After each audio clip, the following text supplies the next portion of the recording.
So, for several months now, I've been planning to do this podcast with my friend Kevin, who I haven't seen since practically high school. It's been about 10 years.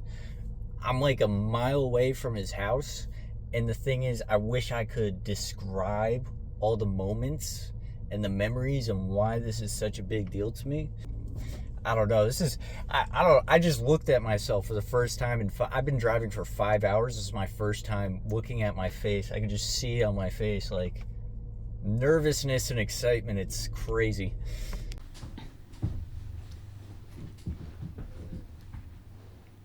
So real quick, while I'm like, my laptop is like having an aneurysm, can you explain trilobite, and a couple of doodles? From my understanding, trilobite is like a prehistoric, like, roly-poly. And we were supposed to fill out some kind of worksheet on trilobites. And We were. And this is in 8th grade science 8th grade science class, yeah.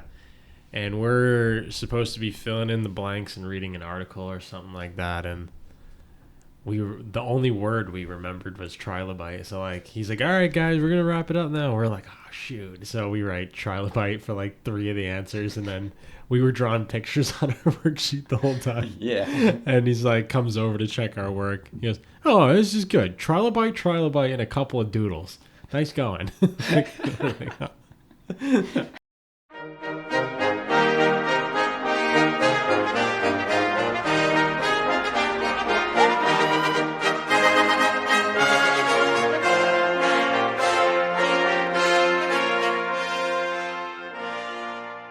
Welcome, everybody, to the 50th Percentile. I'm your host, Josh Moore. This is the #1 SAT podcast in the world, and today is our very first episode, if you're watching this chronologically. Ladies and gentlemen, we have, did I say a very special guest? I think so. I'm saying it twice. Educator, music maker, volleyball coach, friend. Kevin Hill. When is the last time we chopped it up before last night? I mean, we were in high school. I mean, we just finished our senior year. Yeah. Like, I'm sure we probably saw each other maybe a day or two after, because I left right after that. Yeah, like, I don't think, no, like, we never visited each other when we were in college. No, I think you might have came to, like, my parents threw a little graduation, like, barbecue. You came to that, and then I think that we said goodbye there, and that was it. Crazy. Isn't that crazy? We were 18 years old. That kind of breaks my heart a little bit. Yeah. I hate goodbyes. Yeah. You know? It's not but I easy. knew it would never be a goodbye. Right. It was more like a see you later. I didn't know see you later was like 8 years later. You're right. That's on me. That's on me. I'll take the heat for that. Takes two to tango. So, let's talk about your journey, man. Like, you moved here 2018. Summer. Oh, 2018. 2018. Yeah. That Damn. long ago. Damn. Yeah. Damn. Yeah, no wonder you've been hard to reach. So when did you start making music? Yeah. So my first year in Maine is when I started that. I mean, I was always into music. I was pretty big into, like, EDM music in high school. Yeah. I really liked alternative rock my senior year. And I always like kind of took music in more deeply than I think, like, the average listener might. Like, I was really, like, touched by sound design choices and, like, lyrics, you know. Like, I love dissecting the songs. Yeah. From, like, a production side. Right, yeah. Yeah. And so my first summer here, I was in this really weird mindset where it was like, you know, like, I left the only thing I knew to come live up here because my parents moved. And so, like, I left you and my friends, and I was in a relationship at the time, and, you know, I was like, I always had these kind of weird, like, dreams of, like, playing, like, it was like a thing, like the high school basketball alumni would like play in a men's league together after they graduated. Like at Torn Valley, like they would play in like an adult league. Yeah. Like things like I always thought I would do. And I was Yeah. like, wow, everything that I thought I was going to do, like I thought I'd be walking my kid down to the little league field that I played at. Right. You know? Right. But that's coming from like a teenager's brain. And so when I like moved here, I was in like such like a weird kind of mindset where it was like, I live in such a beautiful place and I like can't enjoy it. Right. So Right. I kind of turned to like music in that sense, where it was like, I'm gonna throw my headphones on, ride my bike down by the beach, and it was how the music made me feel in that time of such like a strong emotional transition, I guess. Yeah. And the way music touched me when I was feeling that way, I was like, I want to make people feel this way. Yeah. So I was like, this is something maybe I can do. So it came to like the music was more so the conveying of a feeling. Yeah. That you were like, you wanted others to sort of feel how you were feeling. Yeah. And that's so interesting how it came out at such a particular time when your life is more or less disrupted. Yeah. You know, you Big time. thought this was going to happen, and then something completely different, things changed. Music comes along, and now you're like, now like you just need something to express yourself. I think that's what happens to me too. When times get rough, I venture into a new thing, and I think that thing always boils down to a feeling I'm trying to convey, strong feeling that I'm trying to convey. Yeah. Yeah, when you're saying that, I felt like the exact same way moving to Albany. It was tough, but I had to re-find myself in a way. Yeah. I had like completely lost who I was. Now, like, let's see. When you started making music, was there a sense of separation of like you from like what you were making? Or do you feel like it was one and the same? Like, for example, when I tell jokes, I'll be like, yeah, but that's not me as a person. Yeah. Yeah. Did it feel any type of way like that, or? It's funny, like you asked that, because I like all of my music has like some kind of personal meaning to it. And it is like, I like to say it's like a POV of my mind in the form of sound. Mm-hmm. It's like what I try to pour into the music. Like I try, like my kind of vision of my music is like I try to capture strong emotion through sound design. So it's like, it could be something as simple as like gazing at a sunset, like, or it's like the feeling of having to let somebody go. Like it could be like any kind of moment that brings strong emotion to surface. It's kind of like how I that view my literally music. Answers the question I was about to ask, which is like, how do you get into the mindset of making music? Mm-hmm. That answers it entirely. It's through the sense of trying to convey a mood or feeling. Mm-hmm. So I'll ask this then. You've been making music for years now. Yeah. What made you decide you were ready to release Maine EP? Oh yeah. And how did you start to embrace that rather than just doing a few singles here and there? Yeah. So the Maine EP is something that I've been working on for a while. I mean, one of the tracks on it, Forever View, is something I released in 2021. Mm-hmm, yes. And I threw it on there because it felt incomplete without it. Mm-hmm. And Forever View was kind of like my introduction to like music. Like it was the song like I spent the least amount of time on because it came so naturally. Right. And I think I made the song in 45 minutes. Wow. And like it's the song that hit the algorithm and put me on. Yeah. You know, like I was going to say it blew up. yeah, I mean, it's got close to 500,000 streams at this point, and it's like the song that I'm not saying I have a huge fan base, but the one that created my music world for me, Yeah. you know? It gave you an audience. Yes. For the first time. Exactly. So for the rest of the main EP is like... That's so weird. 40 minutes. Yeah. It took you to make that. I know. Isn't it crazy? 500,000 streams. Insane. And then songs that I sit on for 3 years are like... Right. They're just like a sound in the wind. Yeah. But the main EP is quite literally a audio journey of my experience here. And it starts with, you know, moving to Maine and all these feelings that like I kind of had that I was at this age now at like 26 years old, I was able to really grasp on and understand why I was feeling that way. And I was able to kind of like put it into music where now I feel like ready to share that part of me now, like with the world. Yeah. So you're here. Yeah. You're here to stay. Mm-hmm.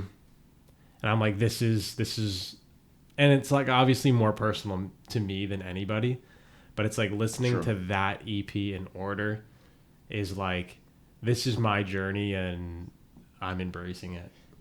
Yeah, absolutely. I forgot to totally add to the list. Not only are you a music producer, teacher, coach, you also animate.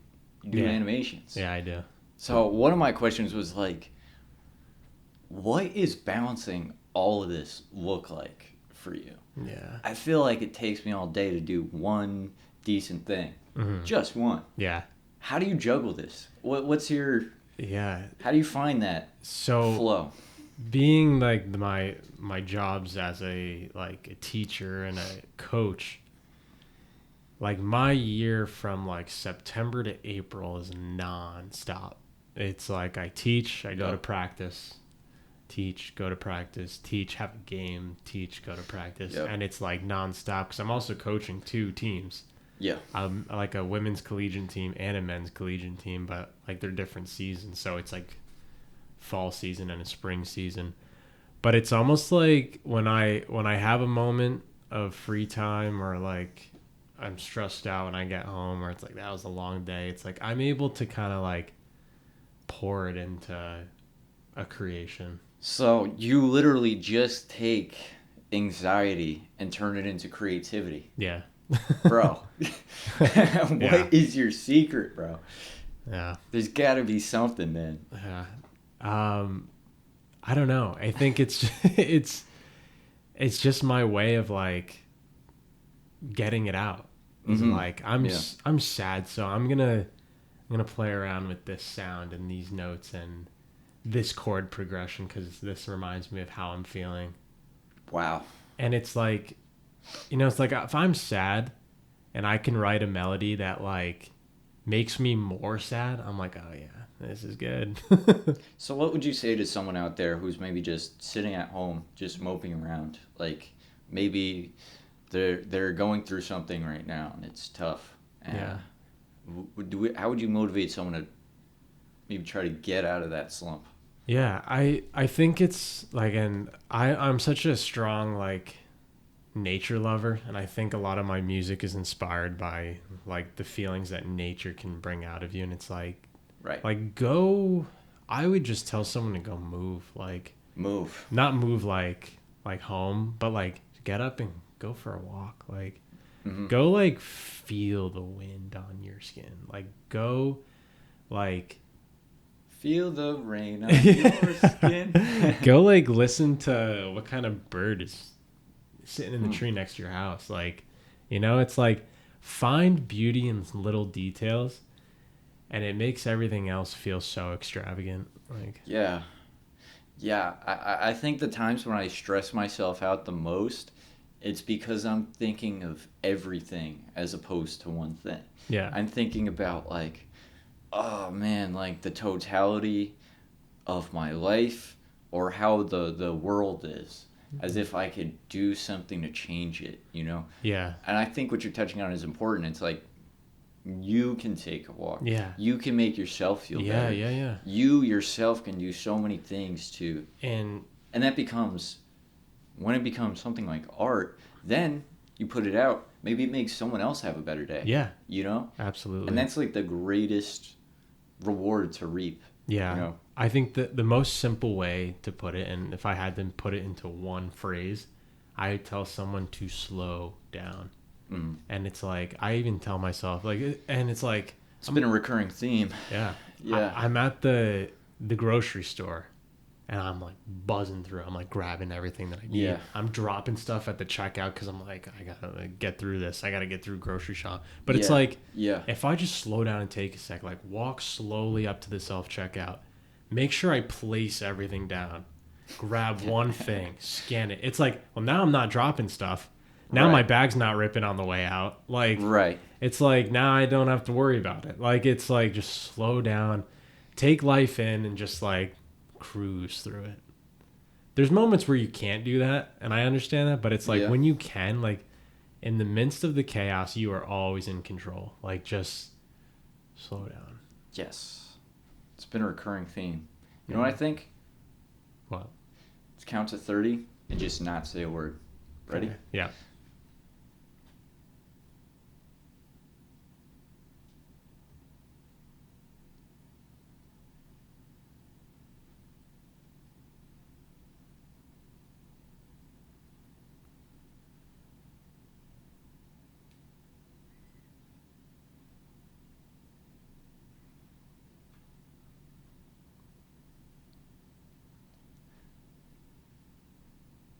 Fat penguin. just something to break the ice. Yeah. That's good. My uncle told me that one. That's a good Or one. My little cousin or something. Oh man. You know what's funny? I started counting on my hands, Yeah. and like at 25 seconds, I was like, I forgot to breathe. 20, yeah. And then at the same time, you're like 25, 26, 27, 28, 29, 25, 26. Yeah, I was like, Oh. just going in a circle. Yeah. Oh, man. It's my first time meditating. Give me a break. I think slowing down is so important, though. Definitely. And I think I genuinely do want to leave like 30 seconds of silence in this podcast. Yeah. Because if you're listening at home, you know, I listen to stuff constantly. And something I do that I don't think is good is I check my phone every morning when I wake up. Yeah. There were times when I got so stressed that I was like, back when I lived with my mom, where I was like, I'm going to charge my phone in the living room because I don't want to look up and see what may or may not be, like, it's a dopamine slot machine of Totally. like, am I going to see, maybe I get a text that says I love you, maybe I don't. You know, you don't know. Right. Like, There's what's just waiting so for you? much. And there's so much, there's this myth. I've struggled so much with like social media, and I feel bad for, you know, as an educator. We were talking about this, how kids are like born into this now. Oh my God. Yeah. It's crazy. There's this feeling sometimes that like you're left out, but it's really not that. It's just a place where everybody is thinking about themselves. Yeah. But you wouldn't feel that in a room full of people, Right. you know? You just kind of engage. Yeah. And it's like the scary thing about that too is like, it's so consuming to the young mind where it's like they're seeing all these kids who are like, I'm crazy at like some of them even their age. Like there's 12-year-olds who are like making obscene amount of money and living this crazy life that you can see through the screen. Right. And who knows what actually happens, but it's like these kids are taught to be like, this is what I want. Yes. This is what I should want to do. Yes. And then they're disappointed when it's like, oh, I have to go to school tomorrow. Yeah. I can't just dance on top of a car. And That was me too. Yeah.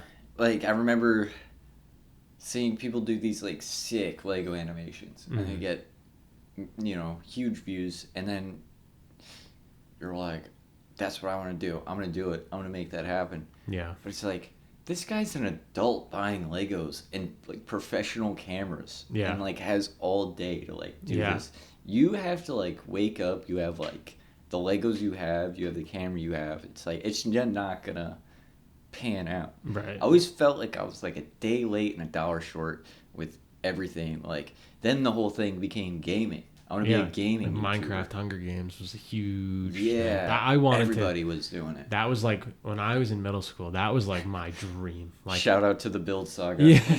Back in the day. I wanted to like, when I was 11 years old, if someone told me you could give up your entire future right now to have 1 million subscribers on YouTube and just play Minecraft, I would have been like, oh my God, yeah. Like, Yeah. that's what I want to do. Yes, absolutely.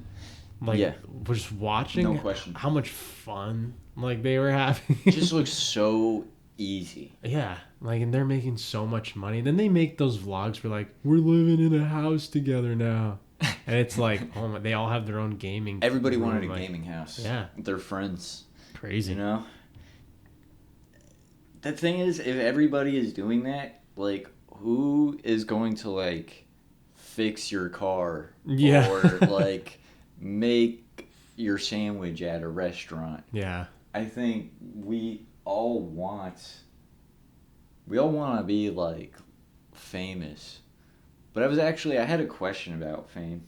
Sure. It was like, so as you're kind of like navigate multiple careers, both like you know, in person as a teacher, but also on YouTube, not YouTube, but streaming platforms. Yeah. YouTube. Right.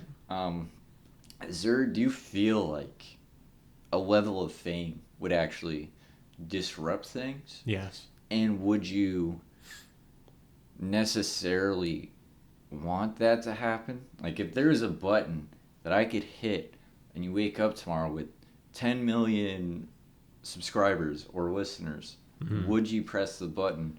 Or maybe that's a stupid question.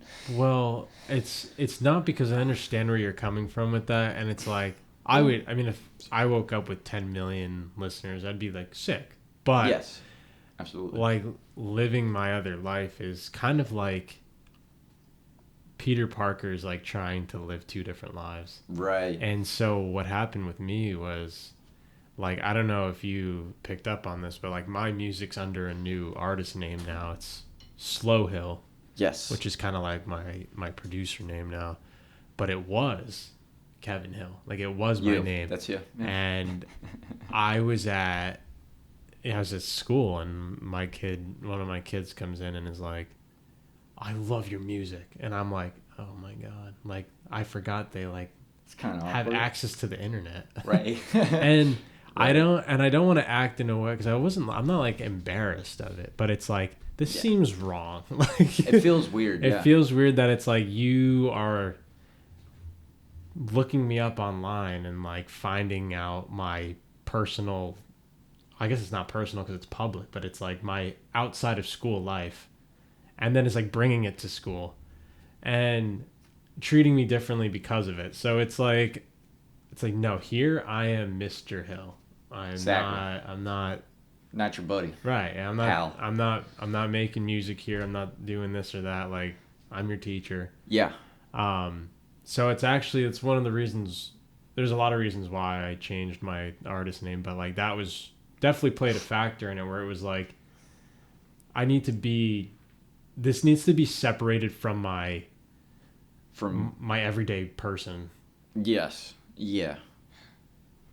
To be fair, your artist name was Kevin Hill. Totally. No, and that's totally like, that would be like so easy to just like Google or something. Right. And when I first started releasing music when I was in college, it was cool because like people in the dorms would be like, "Oh, you." Yes. Like, yeah. But then it's like, when I'm teaching and an 11-year-old's coming up to me and is like, "I know your secret." I'm like, "Oh my God." Not like, so cool. Not fun anymore. Yeah. No, that's crazy. Yeah. I mean, for me, it's similar with like family being like, my family always asks me like, how is comedy going? And then like, my jokes are just like, if I told them the jokes that like kill, they'd be like, "Oh my god!" Like, how'd you come up with that? Like, yeah, yeah. The point I was gonna make was, if I tell them a joke and they're like disappointed in it, that's just really gonna kill my vibe. I'd rather be Totally, around yeah. people that understand the process. Yep. And like share jokes or work on like jokes with them rather than people at my job. I used to work at a comedy club. People would come up to me and I get annoyed at a certain point. They'd be like, "You got a joke for us today?"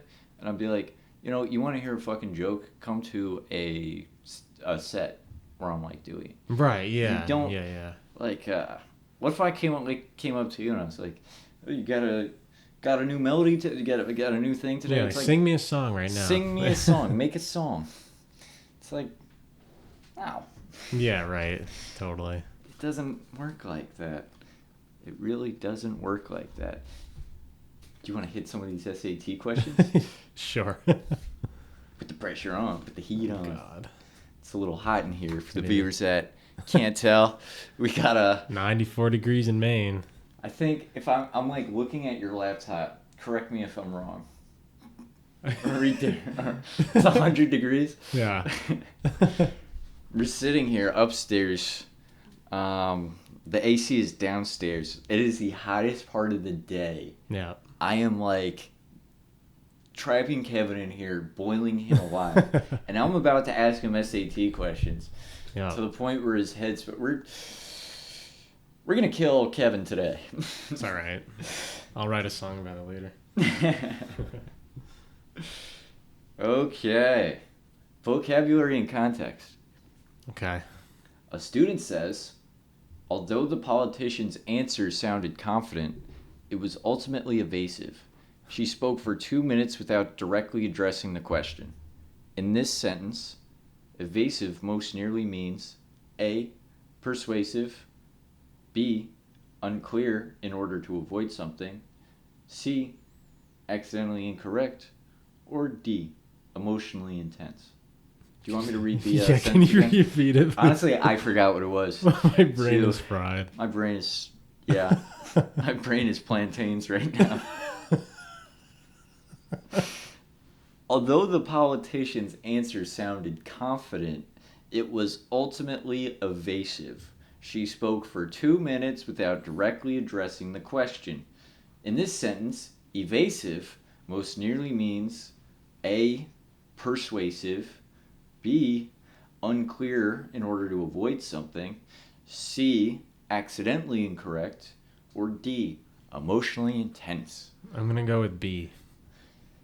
That is correct. Oh my God. Oh God. It's like humiliating, I feel like. To have to answer questions? Yeah. Like it's Yeah. I'm like, my job's on the line. Yeah. This is how they should interview teachers. I bet you most teachers that you talk to on a daily basis probably couldn't even hit some of these. It's funny you say that because a lot I mean, we had some dumb teachers back in the day. a lot of teachers like don't pass their final certification because they can't pass the like What? there's like a test with like SAT questions on it. No, And no way. Yeah, it's like not called that. It's like what was it called? The praxis exam. And like teachers, like I have like people who were in my cohort for like teachers in college and like teachers in training, and they like aren't teachers right now because they couldn't pass the test. That was just like general ed questions. Oh my Yeah, goodness. it's crazy. General ed questions. Yeah, so it's like a question like that. But Yeah. there's like 50 of them or however many. You have Right. 5 hours to take it, and it's like English and math and I think science maybe, but it's like you got to remember all this stuff when you were just studying something specific for 4 years, and it's pretty crazy. That's the biggest thing I have to keep in mind as an adult is like so many people just don't know Yeah. like what's left from right. Right. And I have to, it's a depressing thing, and then sometimes it's like reassuring for myself. I'm like, I know a lot of things. Like I shouldn't be as hard on myself as I am. But then the other part of that is like, when are you gonna wrap your mind around like Right. whatever it is? Everybody's got their thing. I've got my things. Could sit here and talk shit, but we gotta answer these questions. Number 2 is words and logic. Okay. A scientist says the results of the first experiment were promising, but they were not conclusive. So the team conducted a second trial. What does conclusive most nearly mean here? A, final or proving something clearly. B, surprising to everybody involved. C, expensive to repeat. Or D, unrelated to the original question. I'm going to go with A. A, conclusive most nearly means final or proving something clearly. That is correct. 2 for 2. How many of these are there? 5. Okay. 100. I'm almost passing. Imagine if this is just all SAT questions. This is the number 1 SAT podcast. Yeah, I didn't tell you. I signed you up for the SAT. We got to go right now. No, I kind of hate this idea. I keep saying I hate it, but I had a friend just be like, yeah, it kind of sucks. He's like, let it suck then, Yeah. Like, sometimes an idea is, like, so bad, but I'm not... my dream is, in the future, maybe I interview somebody famous, and they can't get these questions. Yeah. But their ego is, like, up here, and they just start flipping. Yeah. Like, they just start crashing. That's not what that means. Well, like, this is stupid. It is. Flip the desk. It is so interesting because I remember, like, in high school, it was like the SATs were made out to be like life or death. If you didn't pass your SAT, it's like you have no future. Right. We were told this as 17, 16-year-olds. Yeah, 16, 17-year-olds. And then what came of it? Nothing. No, we're doing the same thing we would have been doing. That's why I think this is so funny, because it's like, who cares what a trilobite is? Yeah. What I need to know has nothing to do with what we learned in school. And, like, what I wasn't... Does that disappoint you as, like, a teacher or something? I mean, history is important because we're kind of doomed to repeat it. I think you teach also a very pressing time in history. Yeah. How does being a teacher ever grow weary on you? Like, what's the point? Yeah, I think sometimes it's like I think I said this to you last night. It's like sometimes like 75% of what I teach is like how to be a better person, how to make amazing. your own choices, how to like. Yeah. How to analyze something and like come up with your own thoughts. Yeah. Like it's not just like 1 + 1 is 2. Like President Lincoln was the president. Like it's not it's not like black and white. It's like no, like think about this. How do you feel about it? Yes. And like make your own idea out of it. Like come up with your own conclusion. Yes. Which is why like I have the students, like when we do like journal entries and like writing pieces, I'll challenge them to write from like the opposing perspective, where it's like write from the perspective of a southern plantation owner. Like we just learned what happened on plantations. We just learned about what slavery is. I feel like that could take such a dark turn quick. Yeah. But it's like if you give them the right direction. Like, a kid ever wrote down like the N-word or something? No. They don't do that. But it's That's like good. they're like almost like afraid to write from that perspective because they know it's wrong. Because it's bad and it's wrong. Like yes. And like I'm in like classroom, like we can all agree that slavery is wrong, right? But it's like we're trying to understand history and what happened and how the country was formed the way it was. So it's like try to write from this perspective and try to understand why this war broke out. Like, why was the South so angry that they started fighting with the North? It's because they were taking something away that was super important to them. We were a nation divided. We lost more people in this than we ever did In any other war. Fighting overseas. Yeah. Then again, we were killing each other, so every kill was an American. Yeah. But the fact that we got to that point is we're thinking about critically and not just being like, well, this was wrong, so we had a big war and we fixed it. Right. You know, that's so reductive. Yeah. Shane Gillis had this funny bit. I think I was listening to his podcast where he's like, back in the day, someone on a horse would just roll up with a newspaper and they'd be like, the North is talking shit? And then just start walking like all the way up to the country. Yeah. Kill the first, what do they call them on our side? Or the, not Confederate, the Union. First Union person they see with like a musket. Yeah. Just because they heard it on the newspaper. And that's exactly what we do with social media now. Yeah. We wake up, we read something, and we're like, this person's doing that? I'm going to, fuck. Fuck Yeah. no. Yeah. We get all pissed, you know? And now... Well, now I hate them. Now I hate them. It's like, that perspective taking is huge. Yeah. And it brings you such a peace of mind because it makes you turning things into like us versus them type of thinking. It's just destructive. Yeah. It's the reason we have wars in the first place. Right. You know, everybody would rather talk it out if given the opportunity. Right. The problem is, I get it. The world doesn't work like that. Things escalate. Like, things happen. But, I'm like, damn, maybe we should really... We have a special visitor. Get on the mic. He's just checking us out. Oh. Hey. Hi, Finn.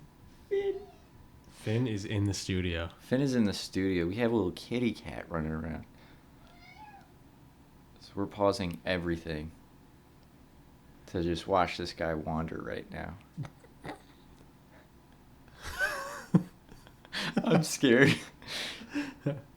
He's brushing his whiskers against my tripod. This is why I need my meta glasses, man. Oh, the yeah. audience needs to see this, man. Yeah. Finn. I think like All right, we'll let him sniff around. it's just like fascinating, like when you try to dig deep into like teaching about history, it's like, let's forget like the obvious right versus wrong. It's like put yourself in the shoes of somebody who's losing something that at the time was very important to them. Do you feel like we're losing critical thinking as a skill? Yeah, and I think like, because everything, especially with social media, it's like everything is presented to you in the way that we're being made to believe that it needs to be. Yes. We need to look this way. We need to have this item. We need to wear these shoes. We need to, like, have smartphones. We need to, like, it's like whatever it's trends. Yes. You know, it's this is right because it's in your face all the time. So it's in my face all the time. That's super popular. I must want that, I guess. Mm-hmm. Mm-hmm. It's like, I guess I need to have this now. Yeah, you just become a follower. Exactly. And then by being a follower, you get followers. Sad, but Yeah. true. I'm going to hit you with another question. Sure. SAT question? Oh, yeah. Ah, here we go. 3. Main idea. It's written in. Okay, so listen to this short passage.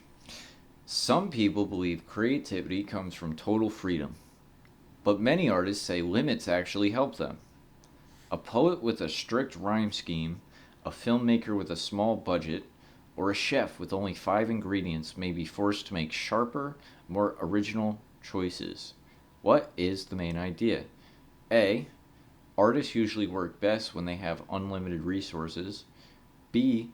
Restriction can sometimes make creativity stronger. C. Poetry is more creative than filmmaking or cooking. Or D. creativity depends mostly on talent, not B. effort. B. Restrictions can sometimes make creativity stronger. Yes. Whew. Oh my Yeah. God, I took a quick shot in the dark in that one. No, No. I don't think. I think we were literally just talking Yeah, about this right. in real life like a second ago.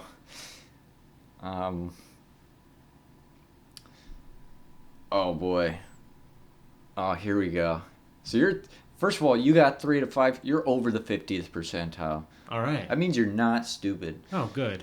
That's good. I'm not gonna treat you like a dum-dum today. Okay. Well, one day I'm gonna get a guest on here, and I am gonna treat him like a dum-dum. Now it's gonna be fun. That's the microphone. That's where you talk into it. Speaking, words. Okay. This one, let's see. This is math. Oh, God. Okay. Ratio reasoning. Oh.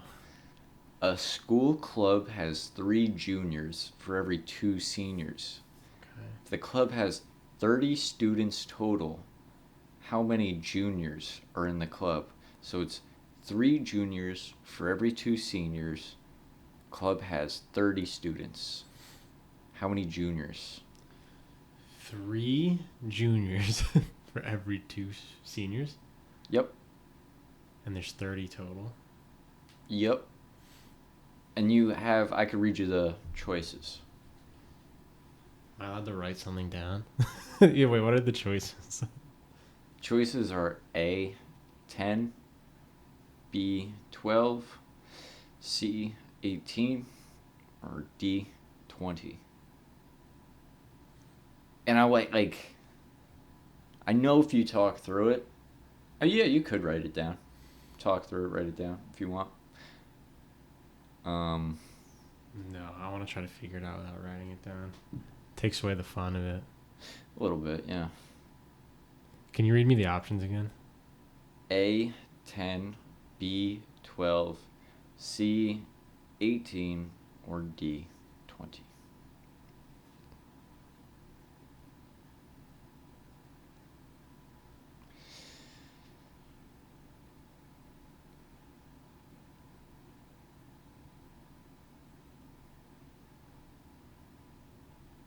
What was answer C?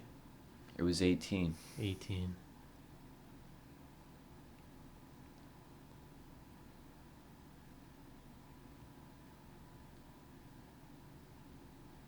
That's the one. C, 18. Final answer? Final answer, locking it in. That is correct. Oh my God. Do you remember? You're going to Harvard. Do you remember, trying out for the basketball team? And, we make it past the first round. Yeah. And the coach is like, yeah. It's like, well, unfortunately, I'm going to have to see you tomorrow for the next round of tryouts. He's like hypes it up like I'm getting cut. And he's like, yeah, you've been really frustrating me. And it wasn't clever at all. It was like, you've been really frustrating me. Such a dumb little trick. Because I guess I'm just going to have to see you next week. And it's like, oh my God. Who did he think he was, honestly? I don't know. he was the smartest guy in his own head, for sure. He's like, this one's going to land. Yeah. You just want a free trip to Disney World. What? The whole premise, that whole premise is built on you getting cut, but it's why would that happen? In what world? Would that be the case? You know what I mean? So hyping it up, I don't know. It was like, see, it would be funny if he did that to me. Because me, I'm like, no way. Wait, really? I think it is I don't know. It's even when I felt like I knew, I was like, I think I'm gonna make the team. It was I was pain in the gut, sick over it, thinking about it. Tryouts for sports were the most stressful thing I think I ever experienced. Dude, remember those workouts school. we did? like Yeah. with Coach, right? Yeah. Is that- Yeah. and We run like miles on the track and then Yes. lift for an hour. and then like- lift. Like it was just. and then 2.5 constant. hours of basketball after that. Right. It was like track, lift, ball out for 2 hours, and if you like slow down, it's like the end of the world. Yeah. Yeah. It was insane. What do you mean you can't sprint up and down the floor after that? It's like It's insane what he had us doing. Like Yeah. for basketball, I mean, I get it. You want to make the team good, Yeah. fit, stronger. But the extent, I remember, like having to do, sit-ups for like 60 seconds of like sit-ups, yeah. and then have to do like suicides immediately after. While my stomach's already just like Yeah. feeling the sit-ups, and then just like going back and forth, like about to pass out, thinking like, this is do I even want this? Yeah, it's like, You why know? do I want to do this every day after Right. school for 3 months? Like, 3 months of my life is this after school every day. Right. And you're like, I'll be honest, for me, it was a huge, like, social thing. yeah, it was like Like, you I wanted to be on wanted the to team. be on the team. Yeah. Like, Yeah, and everything that like came with that. I mean, it was like you look forward more to like being on the bus with the homies more so than like stressing about the game. right, Or yeah. I mean, playing it, obviously you're there to play, but it's like I like to think it's a little deeper than that, you know? It's a whole like bonding experience you get to Right. have. Totally. Like And it's like any kind of club. Like, yeah, it's like yeah. it's like a unique experience that's like given to like a group, Yep. you know? Yeah. So they throw parties like the basketball team, things like that. Honestly, not really. At least not that I know. Even if they Yeah. did, I probably wouldn't have gone. Like, Yeah. it wasn't my scene. Yeah. So it's like you really just doing that just to like Just do it. yeah, just to be a part of it. Like, cool, I get to wear a shirt and tie to school before games. That's awesome. Yeah, that was the cool thing. Y'all would show up in the suit and the tie. Yeah. I'd be like, yo, some ballers, and you'd like rip them out, Yeah. turn into like, Turn them into ninja headbands. yeah. That was so sick. Yeah, back in the day. I'm saying it like I was on the team. I was not. You should have been. People. Kevin says I should have been. I agree. I think you. I agree. I think I was more athletic than a number of them. I have like a top 10 like biggest BS of all time list, and like you not making the freshman team was like definitely like top 6 of like biggest BS of all time. Because I was showing up to those workouts, those Yeah, no, like practices. you committed to it, and I committed to it, remember because yeah. like we I was like in trained. the best shape probably ever. Dude, you were quick. You jumped high. Like I loved playing with you. Like when we Yeah, played, even on it the- was great. Like Even at like Connor back. yeah. Yeah. And I just You know. thought, I don't know, like I think like sports are so subjective, but it was like if Yeah. you were definitely like more athletic than a lot of the kids on the team, and the fact that you like not only trained outside of school, like we practiced all the time, but like you went to the school held like workouts. Yeah. That we were there for 5 hours, an hour on the track, like 2 hours in the weight room, and like Yeah. 2 hours on the court. Like Yeah.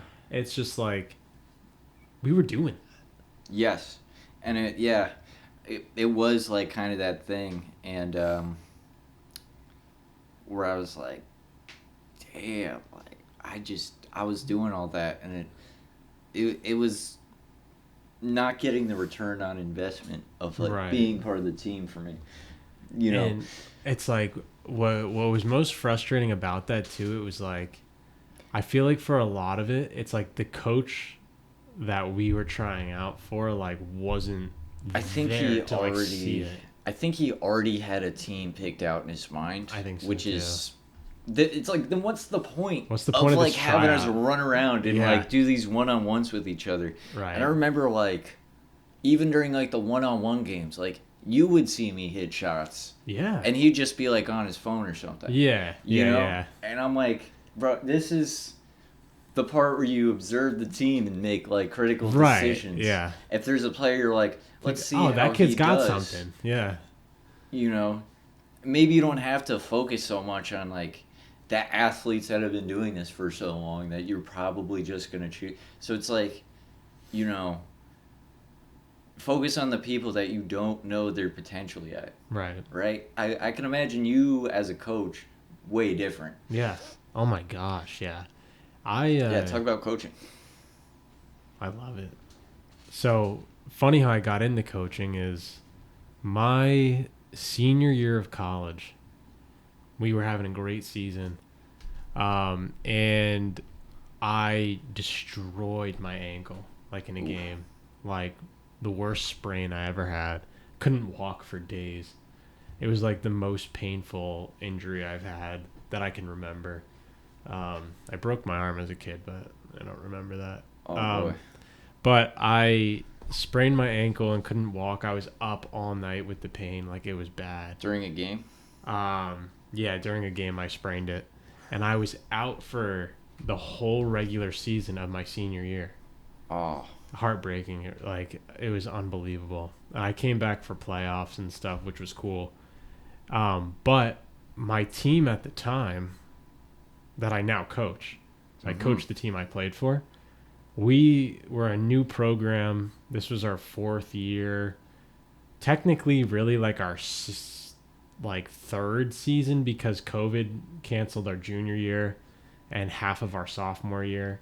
Yeah. So like kind of only our second full season ever. We had no budget to like afford a coach. So I coached the team as a student. Like pro bono. Yeah. So I'm like, I'm injured. I guess I'll focus on making the team better. Yeah. And I was already kind of that leader, like that kind of took on the coaching part because we didn't have a coach. Yeah. And like we had adults come in to like help us from like the volleyball community or like people who played before that were older than us that would come in and give us pointers and stuff, but never like a true coach. Yeah. So I like kind of stepped into that role and I was like, wow, like I'm not focusing on my own play right now where I'm seeing growth in like all these people because of a plan that I put together. And I'm seeing this team succeed and do well and get better from like a wide perspective. I'm watching everybody now rather than just focusing on my own play. Yep. You know? So watching people succeed because of something that I'm like putting together was like so rewarding. So like that was like my friends in college. So now when it's kids coming from like all different types of backgrounds, like for some of them it's like I'm giving them an opportunity to do something, a reason to come to school, a reason to go to college, and they're finding purpose in something like that. I fell in love with it. Wow. Yeah. So it's like you asked me how I have so much time for it, and it's hard because my schedule between September and April is so packed. Yeah. But it's too rewarding to me to let go of any of it. Yeah. The coaching sounds... If I could drop everything and coach volleyball full time, like somehow, that would be my dream. You probably could, man. Find the right team, you know. Yeah, I think you would be a phenomenal coach because that whole come-up story from going from spraining your ankle to becoming like a guiding star for the team, like a North Star, like Harriet Tubman. Yeah. I think what was so cool about the whole experience too is like we didn't have a coach for my entire college career. So what did you just kind of like loosely organized, I guess? Like it was I always took it very seriously, but I kind of my freshman year I stepped on as kind of like I'm going to do this. And I'm going to teach all of you how to play, and I'm going to, cuz my freshman year was the first year of the program, and I kind of brought the idea up. I was like, I want men's volleyball here. Like I want to do it. And he's like, fine, like you find me a team, like we'll help you out. I was like, Wow. cool. So I'm like knocking on everybody's door. I'm Wow. like, please, like, I'll teach you how to play. I need 6 guys. And it's how I met my college friends. They were all the guys who were like, yeah, F it, I'll do it. That's incredible. I teach 7 guys how to play volleyball. We go 2-8 our first season. Like, we win 2 matches. One of them's a forfeit. Like, but in those 4 years, we were essentially the floor mats of New England. We were the worst team in the league. Yeah. My senior year, we placed 5th at the national championships. Oh my goodness. It's like not just New England, like the country. Oh my goodness. Yeah. Dude, the come up in determination from knocking on doors to getting shit on. Yeah. To 5th in the nation is huge. Unbelievable. And it's like from a wider perspective, I'm now looking at this from like a coach where it's like, if you have a will to do something, it's amazing what you can do. Like if you put your mind to it. It's so like cliche, but it's like my freshman year, I was like, I want to start a volleyball club. Like I want this so bad. And in those 4 years, like it just made it happen. And it's like, if you put your mind to it and you work hard at it, like people always tell you, like sky's the limit if you put your mind to it and work hard. But it's like, I like lived that. Yeah. You saw it through. Like I saw it happen, and that's when I was like, I need to do this. Like I created this kind of thing for myself, and it's like this is what I need to do. Like this is one of my purposes. Absolutely. Dude, and there's no like if you don't do it, you won't believe that. Mm-hmm. I used to sort of, I don't know. Sometimes it'd just be hard for me to be inspired by anything. Yeah. But when you start something, you start seeing where something could go. Yeah. Or that's the thing, you don't know where it could go. You could get nowhere with an idea. I mean, things worked out in such an incredible way. But sometimes, like, there's a song lyric, the Kanye lyric, he's like, shoot for the stars, so if you fall, you land on a cloud. At least if you tried to shoot for something overly optimistic, you learn so much along the way that it becomes transferable. Yeah. You can do other things. It's never... I don't think plan A ever totally works out. Like, plan A is just like kind of what we were talking about earlier. Thinking, I'm going to be playing basketball in the adult league back in Rockland. Moving to Maine, it's like, now you got to switch to plan B. You don't even know what it is yet. Right. But there goes like plans A through W that you came up with living in a certain area. Yeah. And then you gotta like really, that can crush somebody. Like for me, it was tough. When I moved, I say this all the time to everybody, it's like when I moved, it was tough. I can't stress enough how like pulling yourself out of that is such a good journey. If it wasn't difficult, if it was just thing to like, it wasn't. There was times I really just had to just sit around and be upset with no ideas of like what to do next. And it's so funny that like you can relate to this, because it's like when I moved to Maine, it almost did destroy me. Mm-hmm. Like it goes back to like, I'm in this beautiful place and I can't enjoy it. And it's like moving, finishing school, starting college soon. And then my mom got diagnosed with breast cancer, and like, God bless, she's good now. Like, but finding all of that out at the same time, like I'm moving, my mom gets cancer, I have to leave all my friends, I'm starting college soon, and that's scary enough. And then like with volleyball, for me, it's like so much more than just a sport or a club. Like for me was actually, you know what, the SUNY purchase coach Huh. for the NCAA team they have reached out to my volleyball coach and was like, hey, like if we're starting like an NCAA team, any seniors like interested? And I was like, yo, like this is something I want to do. Yeah. But moving to Maine was like a reason why I kind of had to be like no to college volleyball. Yeah. So like Yeah. almost destroying me was the point, which is now is like I was so lucky that in Maine at the University of Southern Maine, how men's volleyball turned out for me there. Yeah. It was club, not NCAA, but it was far more rewarding than I think my experience would have been if I played for an established program at the time. Like I would have got on the team, I would have played for 4 years, done my piece, and then that would have been it. Right. Maybe I wouldn't be coaching now. But because I had to go through what I went through, building my own team, begging people to play, teaching them how to play, and then going through that journey was far more rewarding than like anything else I could have gotten.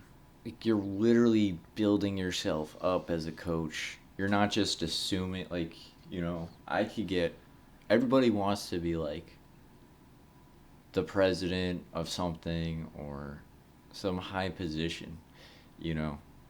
But if you just fall into it, you're just like, your head's not going to be above water. Yeah. You had to do it all yourself. Yeah. And you're probably like 10 times better than most coaches because of that. Because who knows? Yeah, I had to do it so young too. Like having to coach your friends for a college team at 18 is like, and that's whack. And it's like it's not whack, but there it's was crazy. So many, and it's beautiful to think back on now. But it's like there were so many times where like that first season, like you know, we lose 7-8 games in a row, and it's like the guys are leaving the gym after practice, like probably thinking like, why are we doing this? Right. Like we're getting smacked. We're not getting anywhere. Like, but then obviously big picture is like, thank God. Like I'm so thankful for like the people that I met and the people that I played with because they believed in me enough to like pull them through it.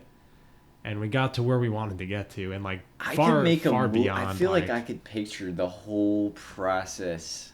I could make that like a movie. Do you picture it like that? Yeah, or is it more like I always picture it as kind of like it's like every player kind of had like their own episode.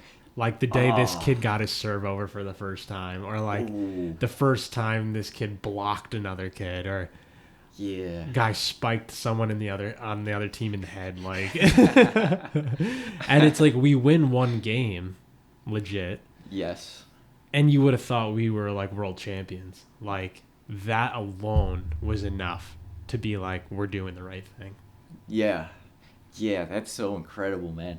Dude, I'm gonna direct this. We're making this happen. And it's like cool because like it's so normal in my life now, volleyball with my friends, but like I still play with them in men's leagues and adult leagues, and it's like they still play. Yeah. Because of like they'll never admit it, but it's like because of me. I taught them how to play. Like true. If I didn't beg you to play on this team, like would you be here right now? Like I don't know. Exactly. I was begging, and now look, you're here on your own. Sounds so 2 conceited, feet. but I think it's cool. You got in your own damn car and brought your ass over here to play some volleyball. Yeah. It wasn't me this time. It's like it's like a kid learning to walk. Yeah. It's like now you're doing it all by yourself. Yeah. You didn't even know how to serve. And it definitely wasn't easy because my teammates were super respectful because none of them had any experience. So it was like anything that I had to offer was like something. And then like once we started getting like better, there was always that kind of like fear of like pushback, you know. But I didn't experience it as much as I thought I would. Of like, why aren't we doing this now? Like we're at this level, so why don't we try this? Like that, you know. I was lucky that they kind of accepted me in that role. Yeah. Which was cool. Yeah, I mean, I'm really thankful for that. Brought them into that world, you know. Yeah.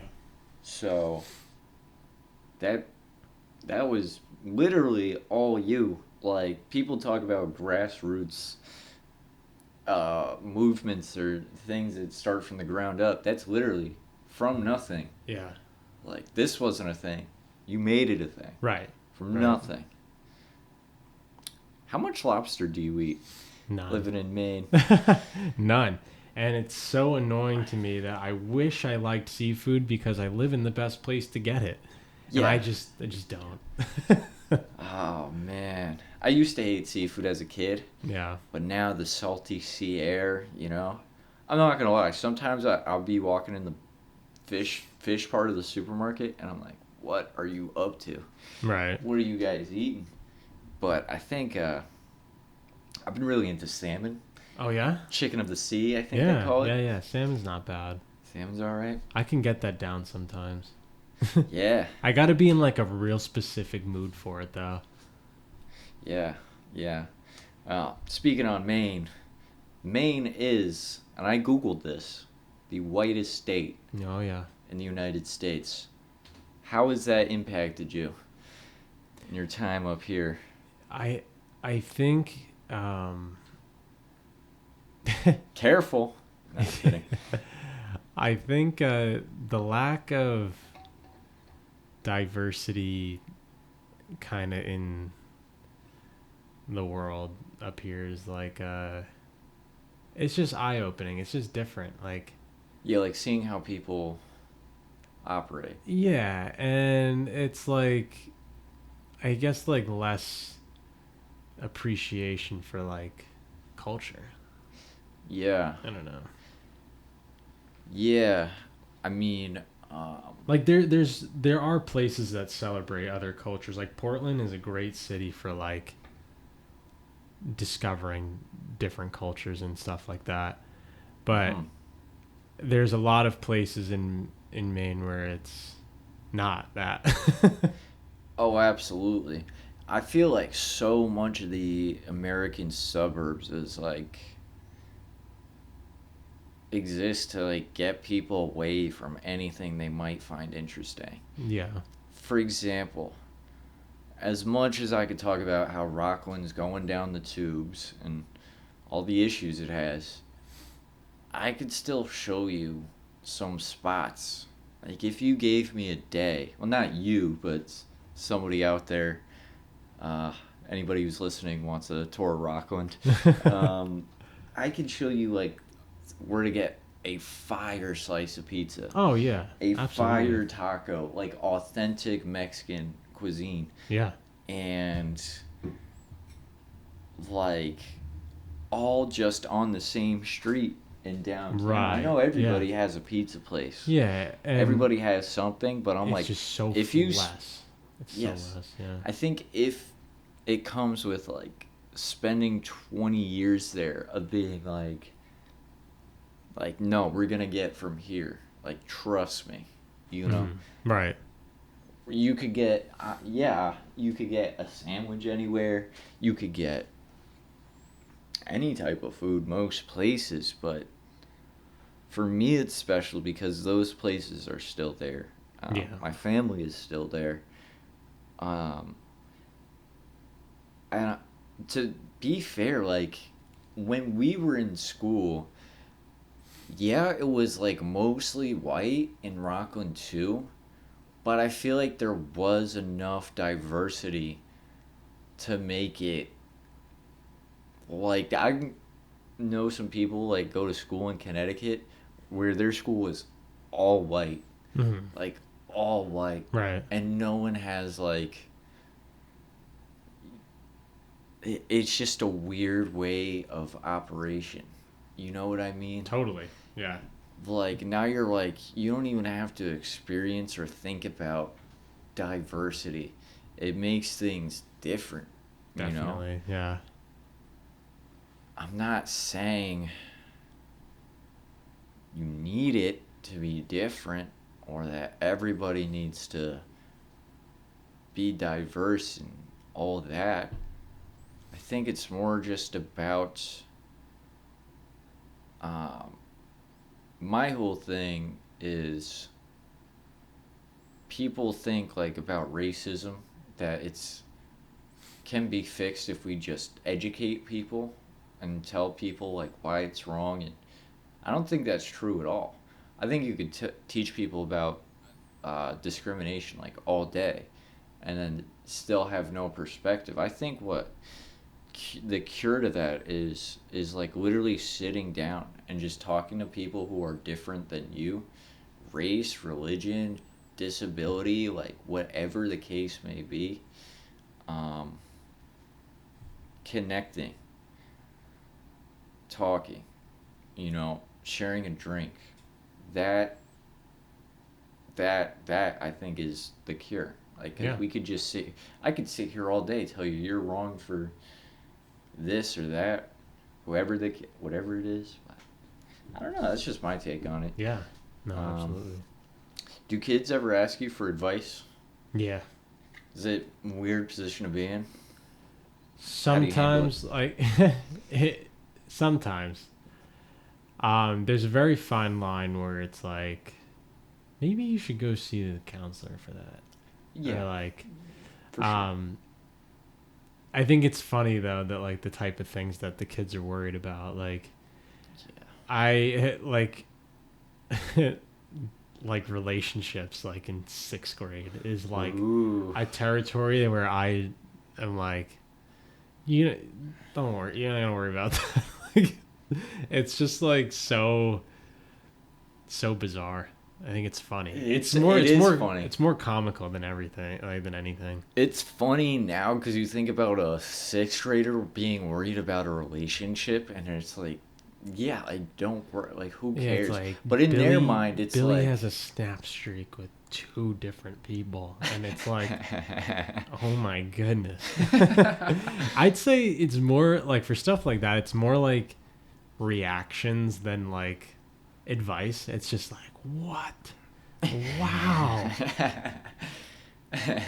But you know what I do sometimes? I'm like, how does that make you feel? Like, how are you feeling about that? And just see like what they have to say. But yeah, it's interesting. Wow. Yeah, I do have like kids who will ask me advice on, like, if we're talking about like non-school related stuff, like how to diffuse a situation with a friend. Like, we got in an argument, like how do I navigate this? Or it's like I really like made my mom upset. Like, how do I like talk about this or bring it up? And it's like, when kids come to you with that kind of stuff, it's kind of, you're kind of like, wow, like you're dealing with that kind of stuff too. Like, it's interesting. Like, how do I apologize to my friend who like won't talk to me? It's like, it's hard at that age. Yeah. And a lot of kids don't ask for help.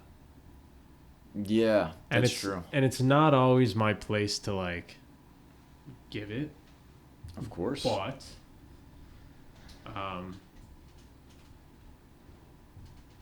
I try to relate with like a story of my own sometimes too. It's like, one time when I was in 6th grade, I hucked a rock at my friend's head, and You really did do that though, right?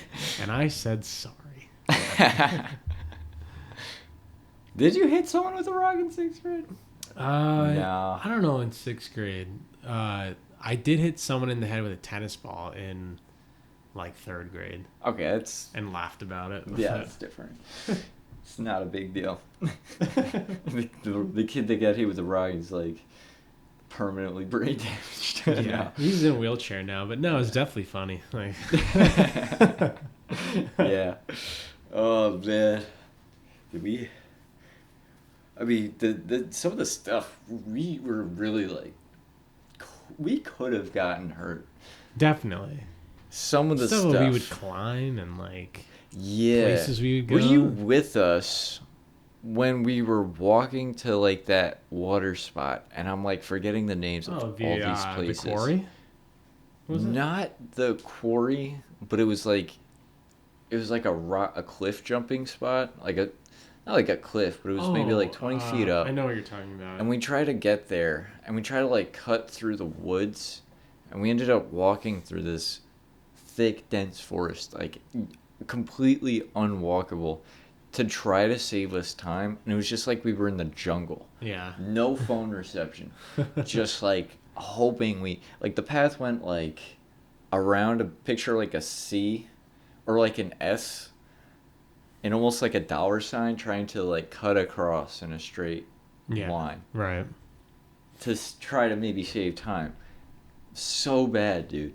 I felt like I was in like Africa for like a solid half hour. Yeah. Just plowing through this. Like we're not gonna figure this one out. No. Yeah. It's just the ideas you come up with. It's just like, yeah, this seems like a great plan. Like, right. And then you get there and you're like, This is not. This is not a great plan.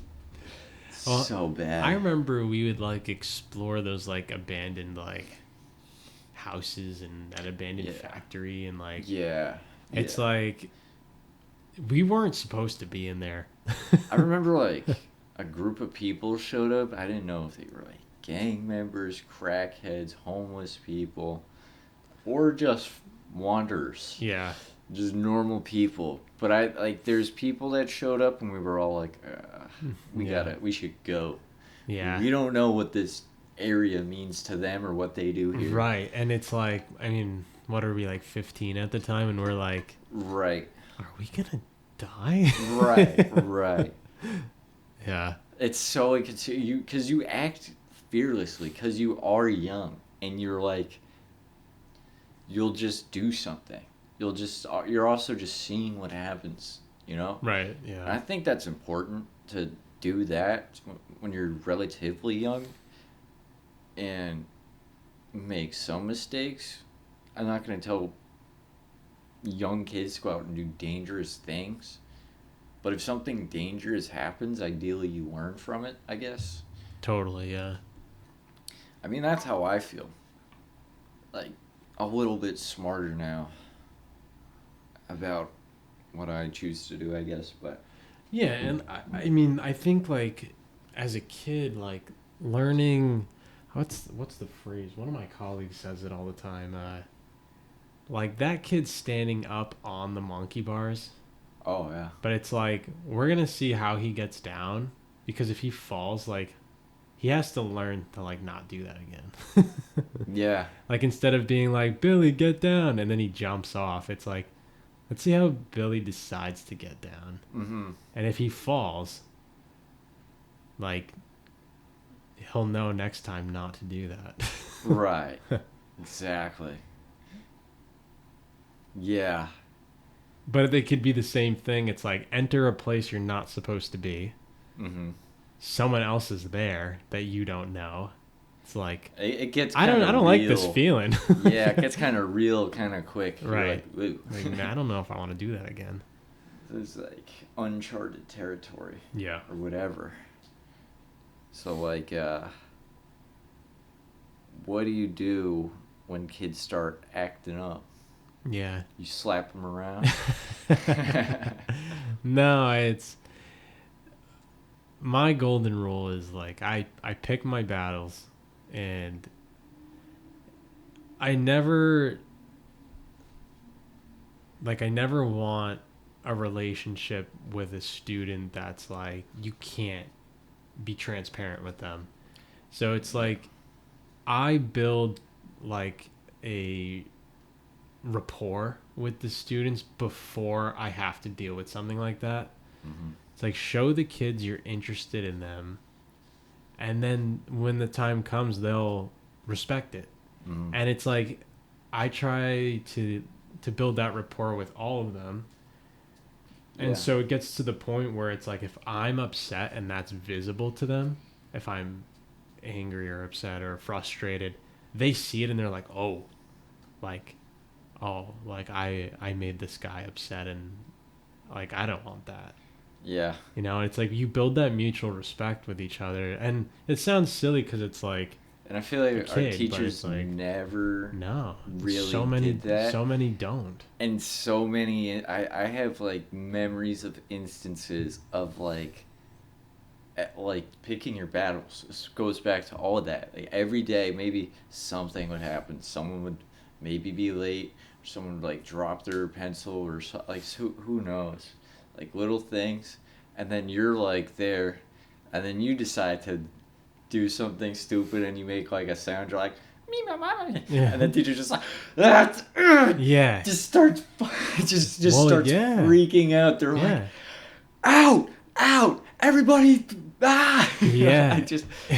It's so crazy to be like, when I think back to it now, I'm like, shouldn't the number one rule of teaching should have been like, don't lose control. Yeah, and that's the problem with so many like teachers is that firstly they feel like they need to exert this type of energy where it's like I'm in charge. So it's like every little thing they feel like they need to bounce on it, when it's like if kid walks in late, like don't stop teaching because he walks in late. Like maybe talk to him after and be like, hey, why were you late?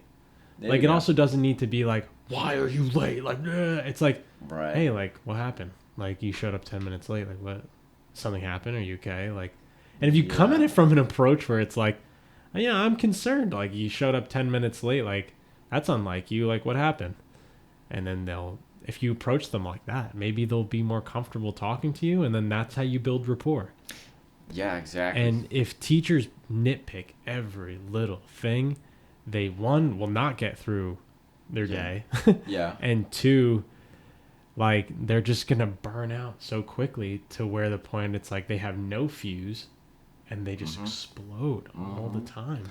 Now the kid comes in and makes one noise once and it's at the end of you're done. Yeah. Like explosion. Oh man, sitting in those like back when I was really young, those special ed type of classes, that was like putting those are honestly like the real heroes. We came in every day, like, and there was no like I think kids, if everybody is behaved, they'll probably try to too. But if everybody is not behaved, you have no example. No one's like setting an example for you to like model behavior from. You know, like someone could tell you to do something, but if every day you watch a kid like do what he's not supposed to do, eventually you're just like the thing starts to break down. You know what I'm saying? Like keeping that a sense of order in those classes is insane. And those teachers were like, they were like what would have been like old Catholic nuns back in the day, like rule around the wrist type teachers. Yeah. Her name was Mrs. Lynch, and she was fed up every single day. Her line every day, trying to get us to do anything, and we like wouldn't. And then she'd be like, "It's like pulling teeth. It's like pulling teeth." Every day it was like, "It's like pulling teeth." Yeah. You know, and it probably was. It's like we were not looking back at the time. I was like, bitch. Yeah. but as an adult, it's like, no, dude, that job was hell. I imagine what it'd be like to deal with the younger version of me. And I think everything that was missing is exactly what you're describing. There were people that would come in and like listen to me, you know, and I'd feel understood. And then I'd feel like, okay, I don't have to act this way. Other people might be, but I don't have to, you know. I developed a respect for myself that I might not have even had, you know.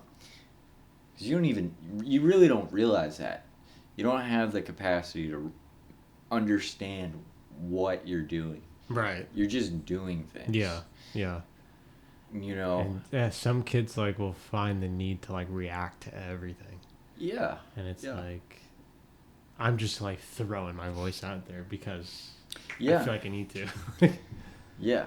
But it's like finding, and again comes back to like 75% of what I try to do is like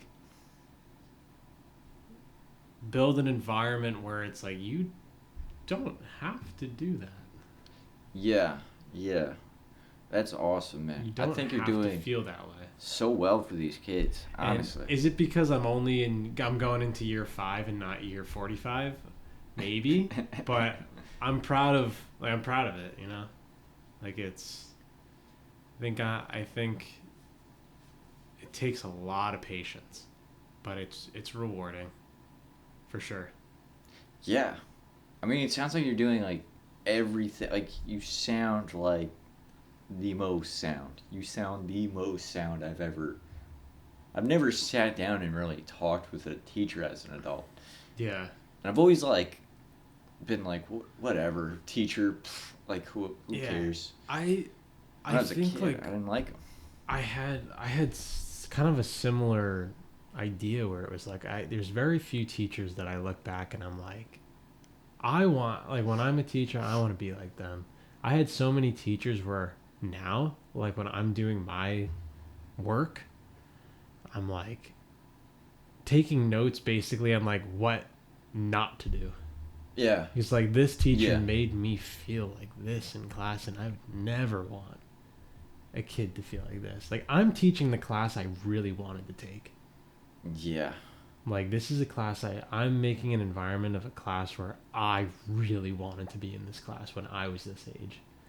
Yeah. Yeah. Like when I'm in 6th grade, I'm not trying to like drown in a textbook. Like it's like, nah, make it interactive. Like It was let me think outside the box. crazy how they were trying to like egg us on to like learn and learn and learn. Just It like was all hard. day. Our school was hard. Well, it wasn't like, yeah, but like, what did we have to show for it? They shoved like these textbooks like this thick Yeah. in 6th grade. Did I become a super genius because of it? No. I became stressed out. Yeah, and you know, like what I think, like And scared. kids like you and I might have benefited from was like, is there another way that we can present what we're learning? Like, don't get me wrong. I give quizzes, I give essays, tests, whatever. But for some assignments, it's like, show me what you learned in your best way possible. Draw me a comic. Make me a video. Nice. Like, make a poem. Like, spell it out for me. Like, so however you want. Like, show me that what you learned in this lesson the best way that you can. Whether it's a poster, slideshow, video, comic strip. Like, your best creativity. Write me a song. Like, what is your best ability to present? Because I'm not going to force 70 kids to stand in front of the class and read me a presentation. That's not like, is that a skill that I think is important? Public speaking? Yeah.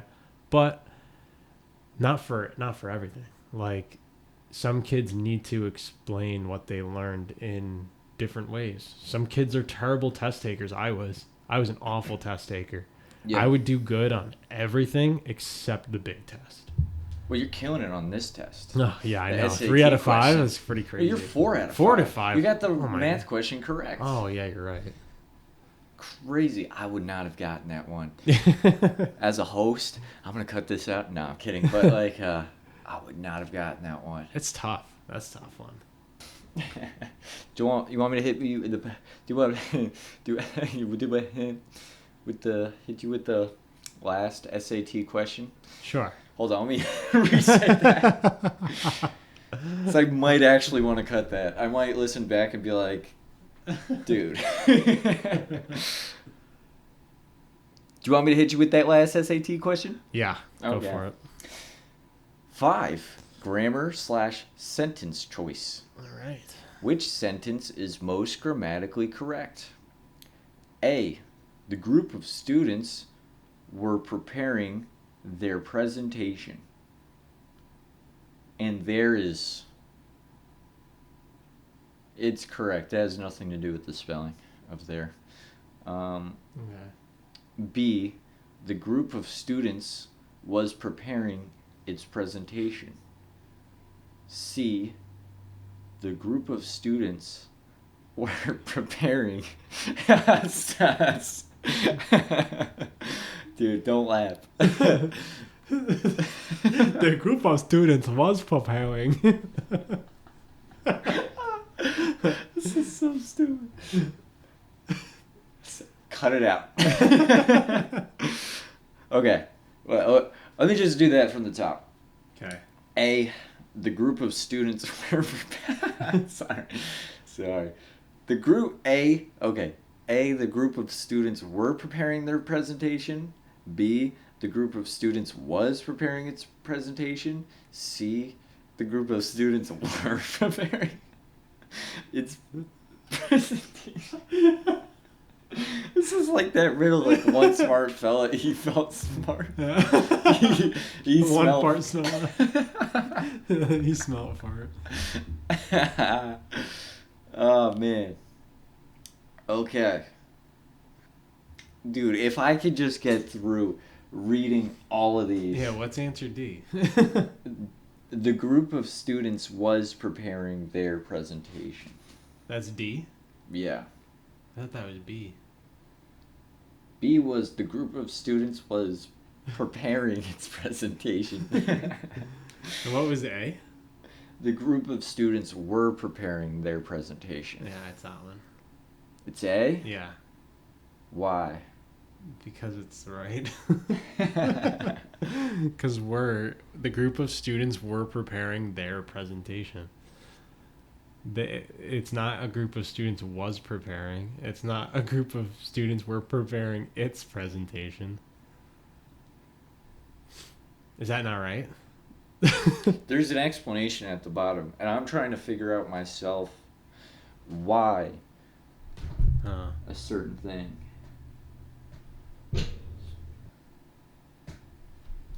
So you say A.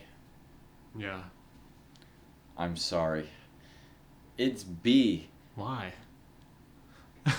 The explanation is the subject is group, not students. Group is singular, so it takes was and its. The students are plural, but they are inside the phrase of students. Does that make sense? No. Dude, this shit might just be the group bunk.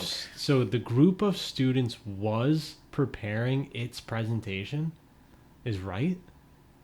Group is singular, so it takes was and its. Wait, can you read the phrase that's correct? Like, can you read answer B? So B was the group of students was preparing its presentation. The group of students, Was preparing its presentation. but the group of students is like they. It's like their presentation. Whatever. All right, whatever. 4 out of 5. That's stupid. That question might be wrong. Someone might leave a comment like actually. Actually, it's Not yeah. Let me correct. know. Was I 5 for 5? Yes. Oh my goodness. I also had some Civil War questions if you wanted to hit them. I mean, I know it's your favorite subject, but you know what? I'm kind of dying in this room. Yeah, I am. So sweaty. I mean, do you have anything you want to promote or send off or just say to people out there? Yeah. I think from my experience, like, if you don't go through difficult times, you're not going to learn anything. And I think if you can find the strength to channel that like feeling of discomfort and frustration and sadness or any kind of negative emotion, if you could channel it into something positive, do it. And slow down. Slow down and do it. Mm-hmm. Beautifully said. Kevin, thank you for being a friend. Travel down the road and back again. Your heart is good and we're family.